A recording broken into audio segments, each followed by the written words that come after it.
Okay, it's Friday morning and we're leaving Butterbean Beach, if there is a beach here. But anyway, I didn't see one. But we're going to go ahead and take off and we're going to head to Charlottesville. Hopefully, we can make it today to Charlottesville, South Carolina. Um, Pretty much going to try and stay in Charlottesville for the weekend. Uh, Maybe not travel Saturday and Sunday. We'll just have to play it by ear, see when I get there, and see how much time we got, and what time do I get there. I think it's probably about a 5 or 6 hour um, boat ride out there, which is about what I've been averaging about 5 hours, 6 hours. Uh, I'm sorry, between 4 and 5 hours is what I've been averaging. Uh, if I was to complete the trip in 10 months, all I really have to do is do like 28 miles a day. And that's not including on the weekend, Saturday and Sunday. And I could get it done within, 10 months. Uh, I've been doing it a lot faster though. Here, it's not even a month yet, and I'm already in South Carolina. Uh, Sometime next week, I'll be out of South Carolina and into North Carolina and Virginia.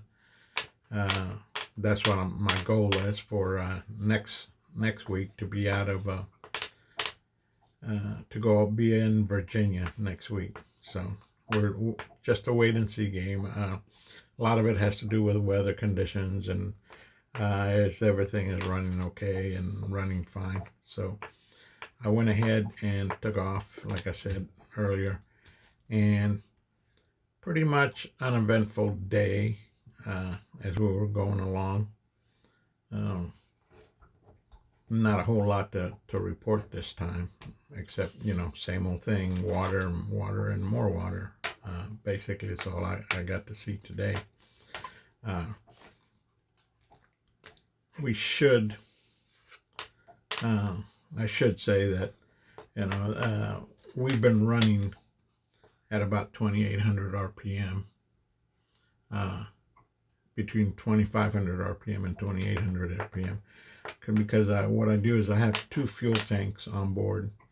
They're both 18-gallon tanks. And what I do is I gauge how far one tank will take me at a certain RPM.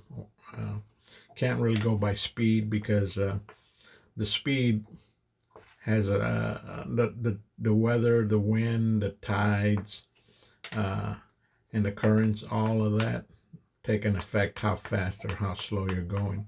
So the only thing you can really gauge is your RPM. So I try going at 2,500 RPM, then I went up to 3,000 RPM, then I went up to 3,500 RPM, and trying to figure out, well, which one will get me the furthest. So far, I've been averaging somewhere in the reference of about 57 to 62 miles per tank. At that range, I don't have a 150-mile range. This is what I need, because there are some areas there is no fuel. So you have to have the capability of going at least 150 miles. So I've been trying to gauge, and again with my RPMs, how fast can I go, or where's the best economical way to save on fuel. If I can't get that to that 150-mile range, I'm going to end up running out of fuel sooner or later.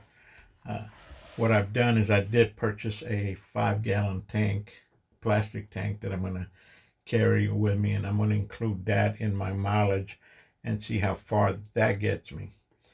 That should get me close to 150 miles range. That's what I've been told as far as reading about the Great Loop, that you need to carry enough fuel to at least take you 150 miles.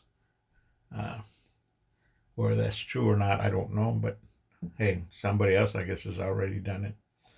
But I did go ahead and make it into Charlotte, and here I am tying up. I tied up uh, at this place to grab something to eat. And this boat right here that you just saw right there, um, after I tied up, he was coming in, so I went ahead and helped him tie up. And, he threw me a line, and I was able to tie him up and everything. Very nice guy. His name was John. Uh, as we were walking up uh, the ladder here to go into the restaurant, he didn't say anything to me until we got into the door, and a couple of the waitresses came up to him, and they were like jumping all over him, like, and first thing to me came through my mind is, what's going on? Well, it turns out he was the owner of the place. So, uh, and it was a nice place. It had good food and everything in it, and really enjoyed to stay there. I even asked him, I said, listen, do you have some place, would you recommend a place where I could drop anchor overnight? Uh, because I'm going into Charlottesville. And he said, well, you're actually already in Charlottesville. You just, go underneath that bridge there and you're in Charlottesville. I didn't know that. Uh, I thought I was still going to have to go another 10, 15 more miles, but no. But anyway, he recommended this little cove right here that was right next by the restaurant. And he says, just go on in there, drop anchor close to that little island there. He says, nobody will bother you there. And if somebody does bother you there because it's all these fancy, dancy houses there, you tell them John told you that you could stay there and they could come see me if they have a complaint. I said, well, thank you, John. I appreciate it. So I went ahead and dropped anchor here and stayed overnight. And it was pretty much quiet and peaceful, except, they have this tour pontoon boat full of people that, go out to the sunset. And they ran by me playing this loud music, and everybody's laughing and enjoying themselves, jumping up and down and, waving at me as they're going by and all of this, and offering me drinks and all of that. And I thought, Jesus, I thought this was supposed to be a little quiet cove, but obviously it wasn't. But anyway, I stayed overnight. It was all right. Didn't bother me afterwards. Here I am in the morning, going to go ahead and take off and go and find me a place to stay, for Saturday. Or it was still, now it's Friday, so I decided I'll go ahead and find me a place, a marina somewhere to stay a couple of days, because I don't like to travel, especially on Saturdays, because that's when it's the busiest. I did leave on Sunday, so I did travel Sunday, even though I kind of thought about it, but I thought, well, can't be as busy because, people got to work the next day. So, but it was kind of busy. Plus, I had checked the weather before I left, and leaving Charlotte to go to a town called Georgetown. But I stayed, when I left here, I went ahead and found me a marina. It was a state park marina. That was the one that had the best prices. Normally the state facilities and parks or city facilities and municipalities have the better rates. So I always try and find those first. If they don't have one, then I try to pick one that kind of, halfway is decently priced. I like I said, I stay at a marina 1 or 2 days, and I get to do all the work that I'm supposed to be doing to the boat, like cleaning it up, flushing the motor, doing my laundry. So this coming to tomorrow morning, after I got up and took off again, I spent all day, half a day Friday is when I got there. So I spent half a day Friday doing my laundry and washing the boat and flushing out the engine. Here's the marina where I stayed at, and you can see there's a bunch of boats running down. They were actually having a poker run, what they call it. And it's a bunch of speedboats that run to point A, and they have to pick up a card or something when they get there. And then they got to get back and run again and go back to where they started. and apparently they keep track of, you know, how long it takes you to do it. They don't all take off at the same time. There'd be way too many boats, you know, probably getting into accidents and stuff. So they take off each individually, and then of course they record your speed. Some boats are going real fast. I mean, those things were flying, and others, you know, kind of slowed. The slow pack was toward the back of the poker run here. But it was pretty interesting. Some of these boats, you could tell, you know, they had a lot of money invested in these things.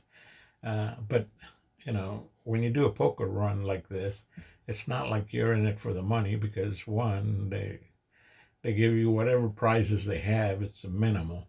What they do is they charge you to join on the poker run, and then they use that money, you know, to buy prizes or give out, you know, awards and certificates for whoever, you know, come in on the best time or whatever. So it's, I mean, the money they got invested in these boats is 5-10 times more than you know what you're gonna win in a poker run. So anyway, well, probably a lot more than 10 or 5, 10, 5 and 10, you know, probably in the hundreds and thousands, you know, of dollars from these, especially for these boats, these kind of boats. Uh, you can see this one, you know, this one's passing everybody as he was going by. That was one of the faster boats, and you know, he ended up probably, you know, being one of the top 5 in the race. I saw him coming back, and he was still passing people when he came back, when he was returning to go back to the where they started. I saw him go by again, and even then he was still passing other boats. So he must have passed a whole lot of boats. And again, it's not like he started from the back and he's working his way up. What it is they just time the time you take off from the start point, and then they time you when you get back to the start point again. And then you have to show a card that shows that, yes, you did go all the way. That way they can't say, well, no, he only went halfway and turned around and came back, you know. So there is a, at the other end of where they're running one way, at the other end, they have to stop and they have to pick up a card or something that shows that, okay, yeah, we were here. And then they can take off again and start heading back. It's pretty interesting. It was kind of fun. But the marina where I stayed was not bad. It was, you know, for being a state park marina, it was okay. But it was pretty windy the whole time I was there.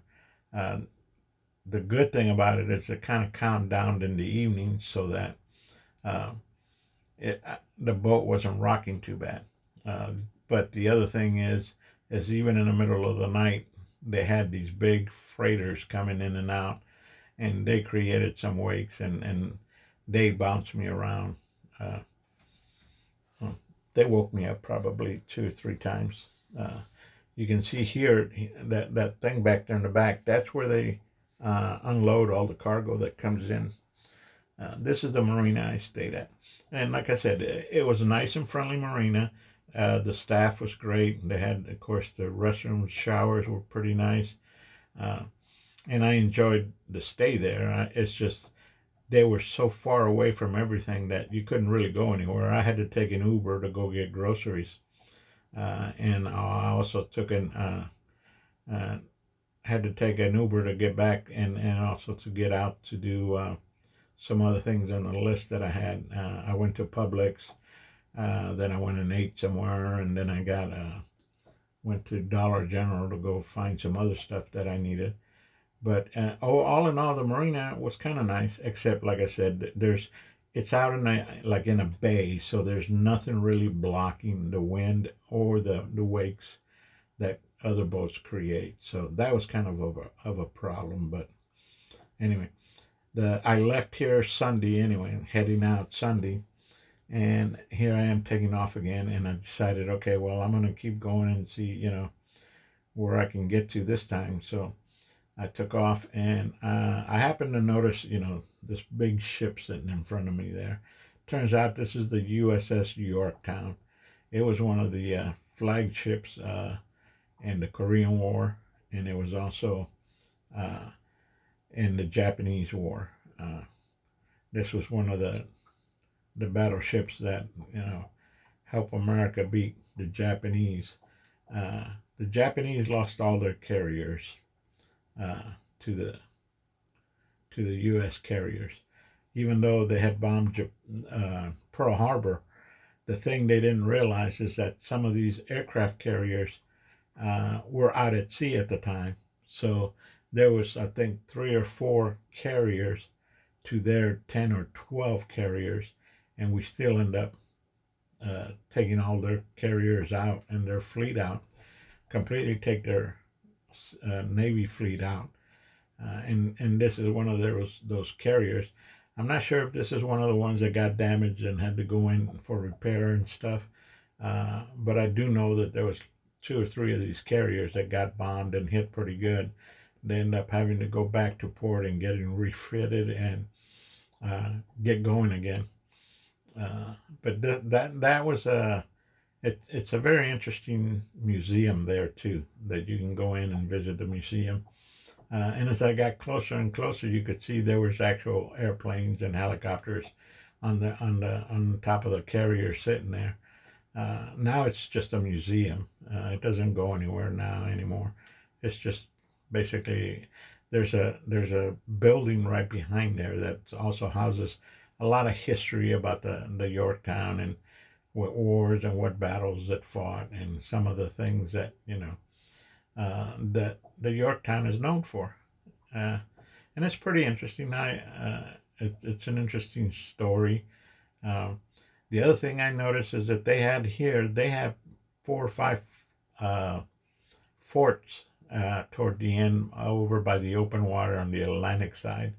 And apparently, I guess uh, Charleston here used to be one of the main ports coming in and out. You know, if you're heading north or south from here. So they had a lot of forts built. I think there was 3 of them. Uh, Now I don't see if you can see that, but to the left, there's also some sticking out of the water. That's the top part of a submarine. Uh, it's kind of hidden. It's hard to see. I don't know if that's just part of the submarine or the whole submarine was there. You couldn't tell. Uh, but I thought, wow, well, if you're going to hide a submarine, that's one way to do it there, I guess. That's what they're supposed to be doing, is they're supposed to be hidden, so they couldn't be found. Anyway, I left this morning, and the weather, they said a 15% chance. So I thought, okay, well, this cloud doesn't look bad. Except if you look right in the center, you see that little thing forming kind of downward a little bit.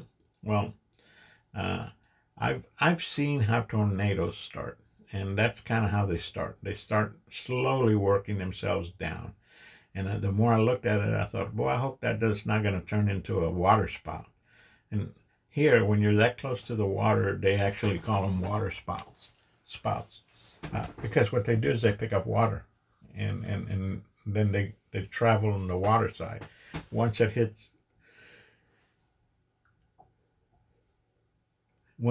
land, then it just dissipates because it can't pick up water anymore.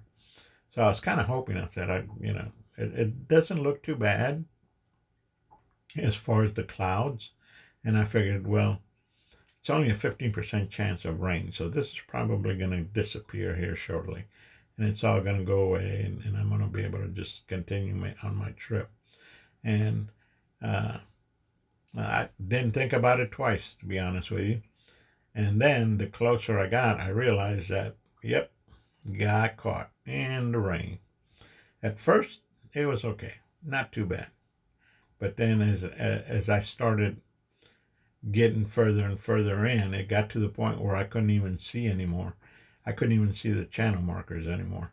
Although I slowed down quite a bit. So, and as long as I followed my GPS heading, I was able to see where I'm at and stay and follow and find the channel markers, because the channel markers have a sensor on them that if they don't get X amount of light, they automatically turn themselves on.